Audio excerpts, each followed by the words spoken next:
lesson 13, sound. So let's start from page number 163. We hear sound through our ears.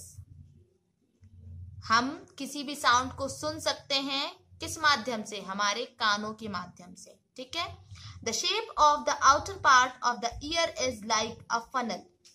When sound enters it, it travels down a canal at the end of which there is a thin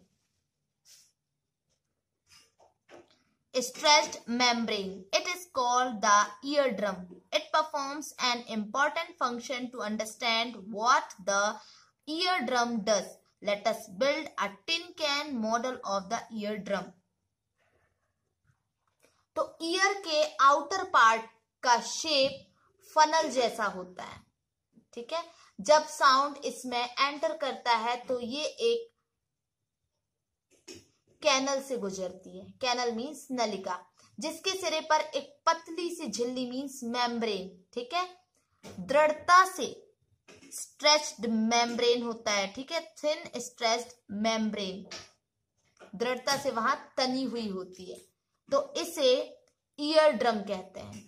ये एक important work करता है ये जानने के लिए कि ear drum क्या वर्क करता है, क्या कार्य करता है। तो चलें टिन के एक बॉक्स का एक ईयर ड्रम बनाते हैं, ठीक है। यहां देखिए एक्टिविटी 13.10 दिया हुआ है 10। तो यहां देखें इन बच्चों ने क्या किया हुआ है, ईयर ड्रम बनाया हुआ है। तो एक प्लास्टिक या टिन का बॉक्स लेना है, इसके दोनों एंड्स मीन्स सिरे, ठीक है, दोनों एंड्स पर एक रबर के बलून को स्ट्रेच करें और इसे एक रबड़ के छल्ले से कस दीजिए, ठीक है। अब स्ट्रेच रबर के ऊपर सूखे हुए ग्रेन्स या थर्मोकोल के 4-5 दाने वहां पर रखिए। अब अपने फ्रेंड से बॉक्स, उस डिब्बे है ना, बॉक्स के खुले हुए एंड पर हुर्रे हुर्रे बोलने को कहिए, ठीक है। अब देखिए कि वो जो ग्रेन्स हैं, है ना, या कोई जो दाने वहां पड़े हुए हैं, उन दानों का क्या होता है। तो ग्रेन्स ऊपर और नीचे क्यों उछलते हैं? आप ऐसा करके देखें तो देखेंगे कि जो ग्रेन्स हैं वो ऊपर नीचे उछलते हैं, ठीक। तो ऐसा क्यों होता है?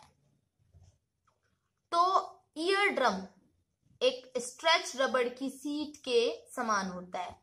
साउंड के वाइब्रेशन ईयर ड्रम को वाइब्रेट करते हैं। आप देख सकते हैं यहाँ पिक्चर दी हुई है, ठीक है।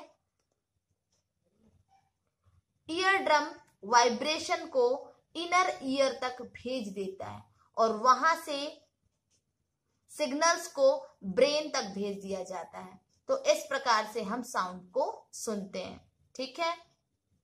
अब यहां देखें पहेली, फिर यहां कुछ बता रही है।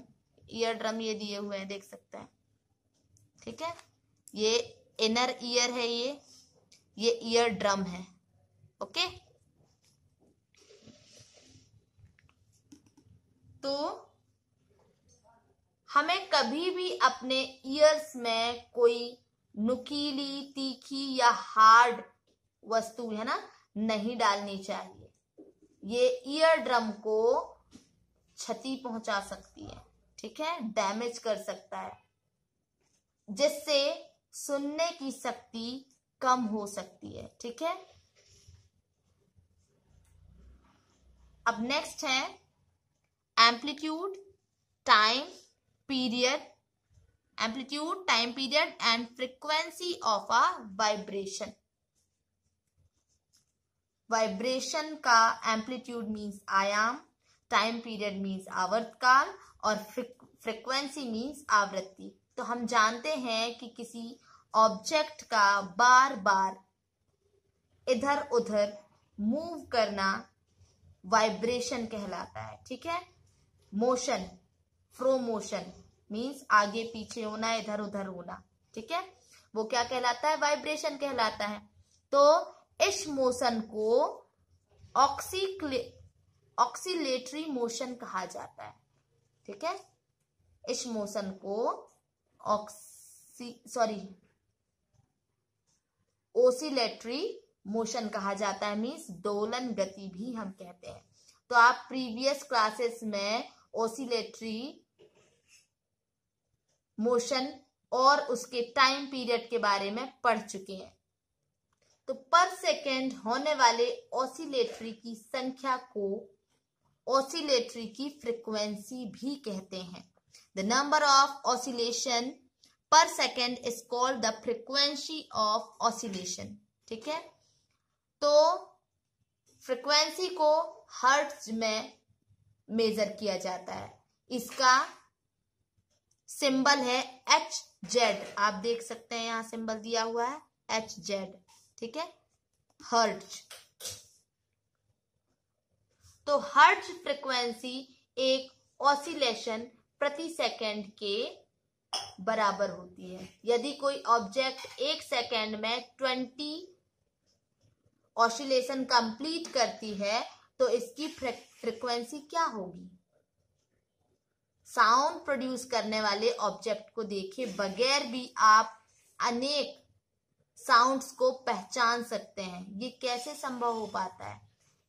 इसके लिए ये आवश्यक है कि ये साउंड्स डिफरेंट टाइप के हों। क्या आपने कभी सोचा है कि कौन से कारक इसे डिफरेंट बनाते हैं? एम्पलीट्यूड और फ्रीक्वेंसी किसी साउंड के 2 इम्पॉर्टेंट प्रॉपर्टीज हैं। तो क्या हम साउंड्स में उनके एम्पलीट्यूड्स और फ्रीक्वेंसी के बेस पर उन्हें डिफरेंट कर सकते हैं? ठीक है, सो लाउडनेस एंड पिच, इसके बारे में हम कल पढ़ेंगे। ओके।